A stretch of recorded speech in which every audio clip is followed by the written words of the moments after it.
I'm going to get a few of y'all to come in here this morning. I know I don't get that many people in the morning. Some of you are at work. Some of you are at other channels or subscribers' channels, listening to whatever you want to listen to at this moment. But I just wanted to just come and say, giving God the glory, thanking God for allowing me to open my eyes, witness another day, thanking God for the history that took place on August the 5th of 2023, down by the riverfront in Montgomery, Alabama, watching the brawl. Okay, history taking place, watching the brawl, watching the spirits of the ancestors rising up from the river. Okay, this is very deep, very spiritual for me. As I listen to a lot of people give their commentary about what took place on that, I don't know what time of the day it was in Montgomery, Alabama, at that dock on the riverfront when these, thugs refuse to move their pontoon boat away from the docking of the Harriet 2 that was bringing in their their passengers. And these people refused to move their boat, and instead they rather attack the co-captain as he was giving them the instructions to move the boat. And the reason I'm staying on top of this topic is because I don't want us to fall asleep and let's just forget about it and everything is taken care of because now they have these thugs in custody and they are being charged for their assault against the office, I mean against the co-captain, against the co-captain. And I'm just saying like this, we got to stay woke, y'all.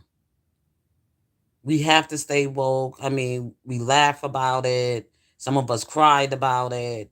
Some of us didn't want nothing to do about it whatsoever. But when it's all victory is all done and we win and we won, you get none of the prizes of the victory because of the fact that if you just sat back and did nothing and all you could do was just still carry on with your self-hatred and still want to be friends with the enemies and don't want to put yourself in the way where, oh, I might cause me to lose my job if it's time that we got to not be silent about our pain, our suffering, our struggle. Each and every day we are facing some kind of discrimination, some kind of racism, and it's just never good enough for us. Never good enough for us. I just shared with you a few months ago the loss of employment, okay, a loss of income, a loss of a job, which the incident didn't even take place at work. And they now use social media as a new way to come for your job. They now use social media to come for your job.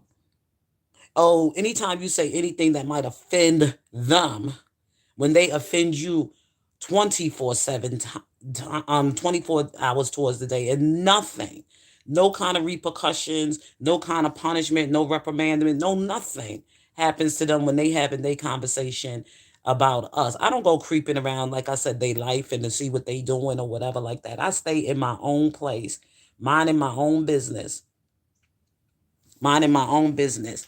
So anyway, y'all, I was listening to a lot of commentary, and one of the young people said that one subscriber or channel I went to, they was having this discussion about the Alabama brawl, and one of the things that I was disappointed about is when he said, "Oh, that brother would hit the old white lady with the chair," was that wasn't necessary. Let's go back in history during the civil rights movement.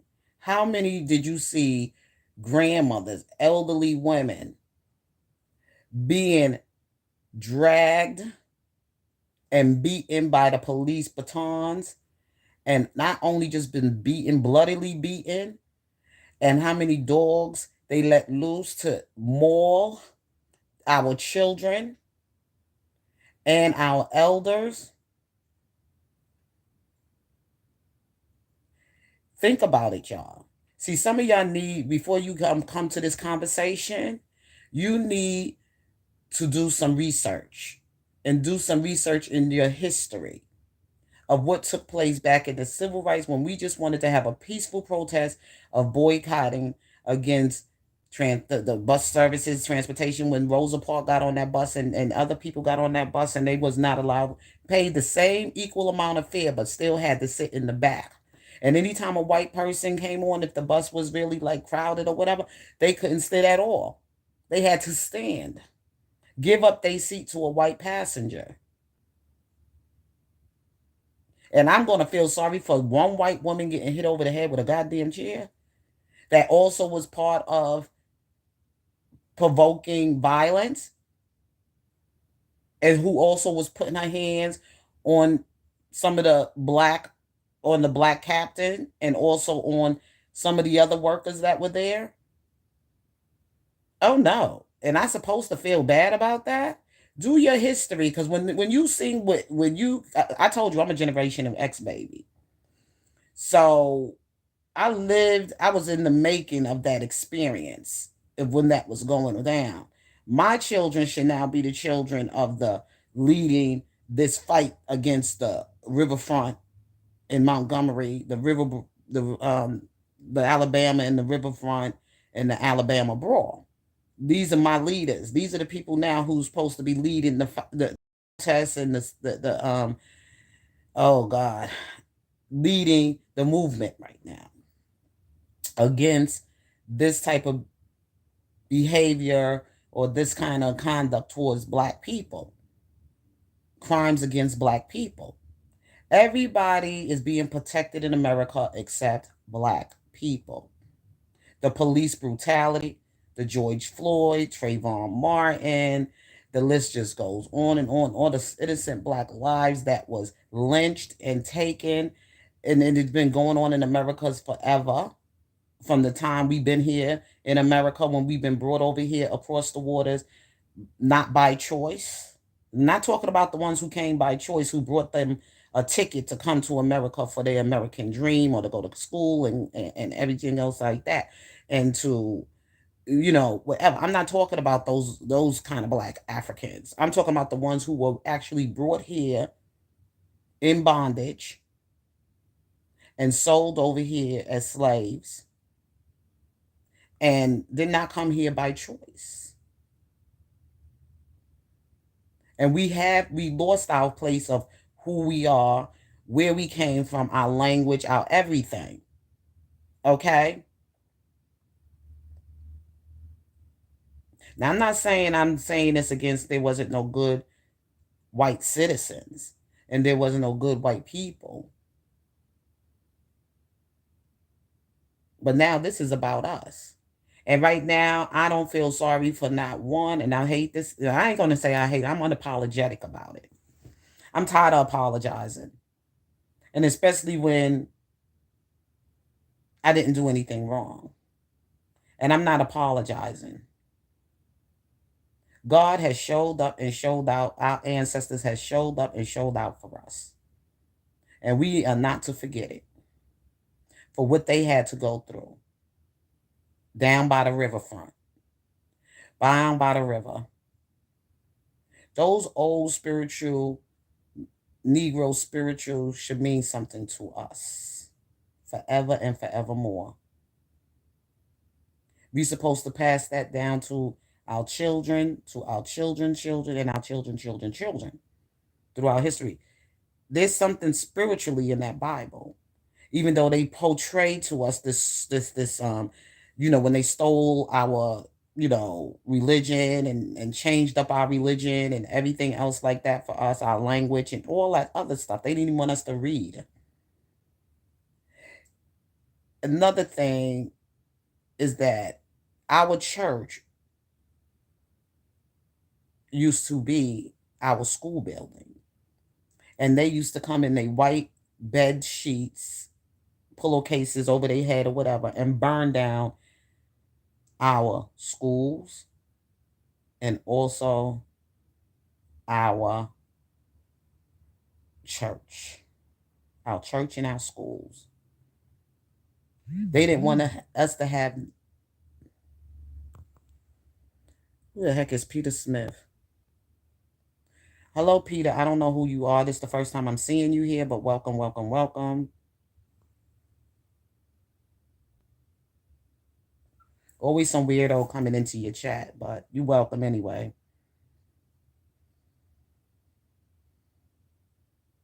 Ultra Hypnosis is my second YouTube. My second YouTube channel. Maybe I might stop by, Peter. Oh, so you have 442,000 subscribers. Got you. Maybe I'll go visit your channel and find out who you are.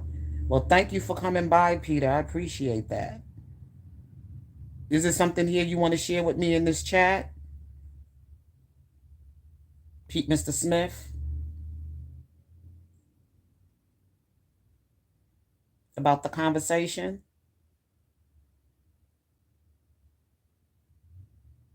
Okay. So, like I was saying, to me, I think integration has sold us out and it made us to be more like in them having more control over us, like more instead of us having control over what we had. Same thing that happened on Black Wall Street down in Oklahoma when they burned down our businesses and everything else, everything that black people have accomplished in America and have achieved in America. And every time we would kind of get ahead and just build our own communities and do what we got to do as good citizens in the United States and live the American dream, just like anybody else that could come over here and have, they always come and try and attack us. And there was a reason why those platoon men, those whatever, did not want to move their boat when they were asked by a black co-captain to do so, and how they had to disrespect that man.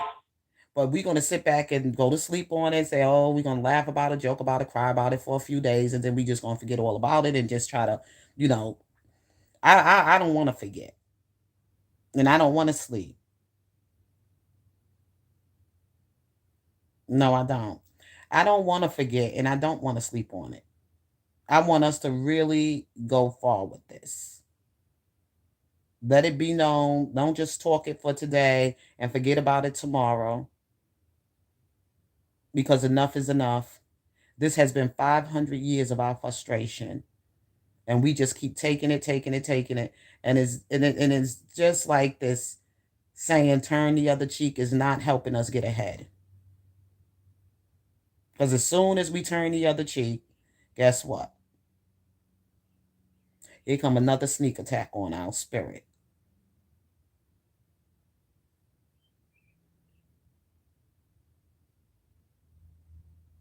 Okay, I don't know what you're saying, Peter. Please pray. Pray for who? Pray for who? Hmm. Oh, anyway, I believe in an eye for an eye, a tooth for a tooth. They came for my income. They came for my job, and those, you know, because I was speaking on calling them out on what they were doing, and they didn't like it.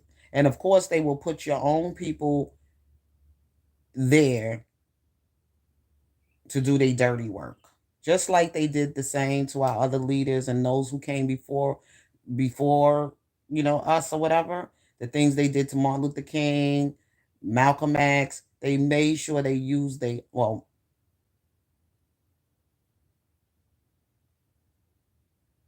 Okay, make sure they used your own people to keep you in line, keep you in check, or even to assassinate you, to silence you. But what happened on August the 5th of 2023 showed us you can kill the body, but you can't take the soul. The spirit rose out of that water. Those people could probably even believe the strength that came out of them, the boldness, the braveness, the courage, everything that came out of them to fight against those people. That whole captain didn't even realize why his hat flew off to the skies, to the heavens, to the what you call it, to the ancestors, and then that water. There is a world that you don't see. That is a world that you don't see.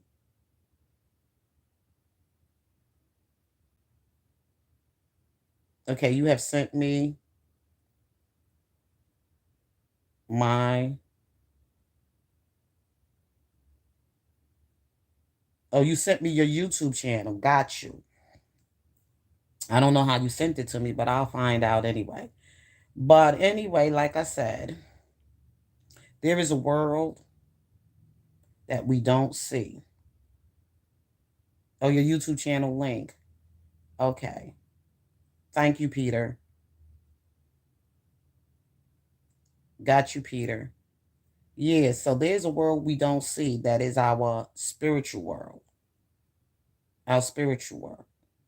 Like the day that I went to my job and they came for me that morning because they saw a video I did on my Facebook page, which I didn't do the settings for private or anything. I didn't know my Facebook page was public because my Facebook page is usually only meant for me to use it for friends and family and stuff that are far away. And I just like sometimes to connect with them and give them my status or whatever like that, like family that, I stay in touch with or whatever like that because I can't call everybody on the phone just to give them my status of what's been going on. And I was just venting about an incident that took place in work. I didn't use the name of the company that I work for, the school that I work for, the name of anybody that I was speaking about or whatever. But I got the school at on that Tuesday morning. I think it was on the Tuesday morning, right before I was getting ready for the prepare for the children's move up ceremony to the first grade. I mean to kindergarten, and those who was moving up out of the school and everything, graduating and going to their first grade. And I was just I prepared for that. I worked so hard with the children and everything else like that. And when I entered inside the building and everything, I was asked to come into the office with the school principal and one of the other schools, administrators or whatever like that, two black women, and they actually had to tell me that I was, they canceled my contract, whatever. There was a Facebook video that I made some racial whatever, whatever. And I was like, oh, who's on my Facebook page? Because I don't have anybody here as a friend on my Facebook page. So y'all brought you in, first of all, on my Facebook page and everything. I don't even got as places where I'm employed at on my Facebook page. So obviously somebody was creeping around in my business. It had to be a white person who did it, and they took it and they brought it to the attention of the the school principal, whatever, whatever.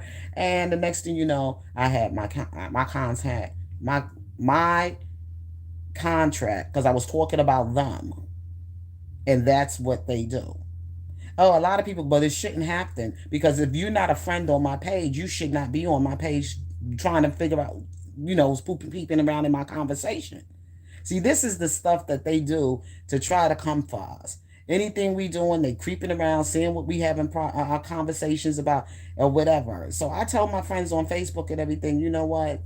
Sometimes I want to come on here and have my social, time with y'all, social activity. But sometimes, I don't like to be feeling like I'm being watched all the time. I want sometimes to feel free to say what I need to say, my amendment rights. And that's just being stripped away from us. Social media, you can't even have a good healthy conversation, or even not even such a healthy, but sometimes vent and talk about your day and talk about what's really going on inside of you around your family and socialize with your friends without these people coming and attacking you. Hello, Mamadou Dimba. I don't know who you are.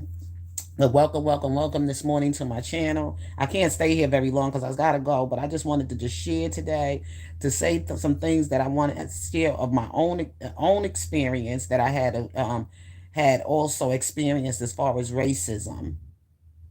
I experienced it all my life. Now I'm not saying like every other person, like different race and everything, that everybody is that way. But I would say at least maybe 85%. because this already is embedded in them, is in them.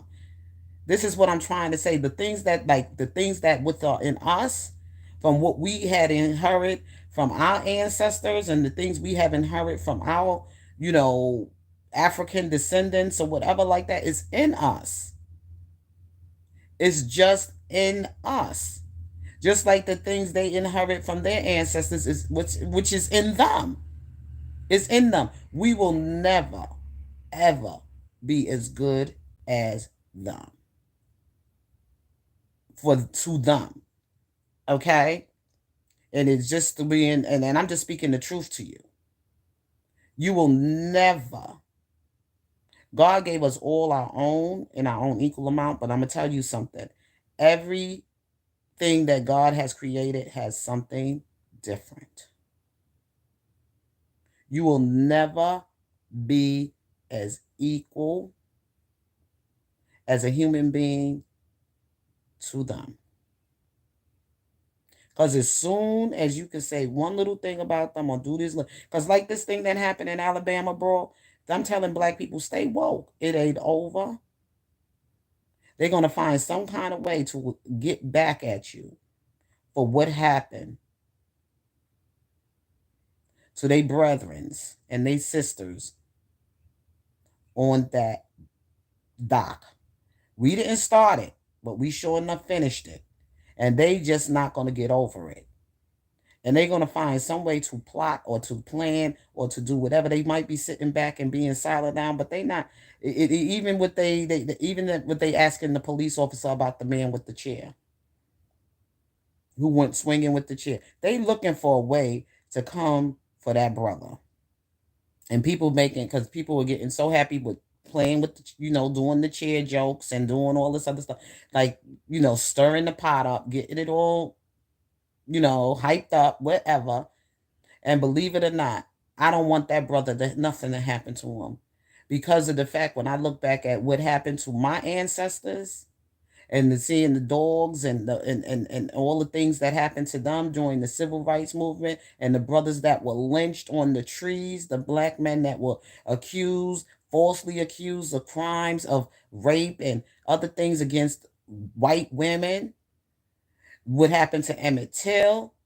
When I think about the things that happen in today, modern today, slavery, the way they set it up today, and the things, the abuse and the crimes against black lives, and the murders against black people, the count, the numerous amount of numbers of murders against innocent black lives by police officers and neighborhood watch people, so called. How could I feel sorry for this woman?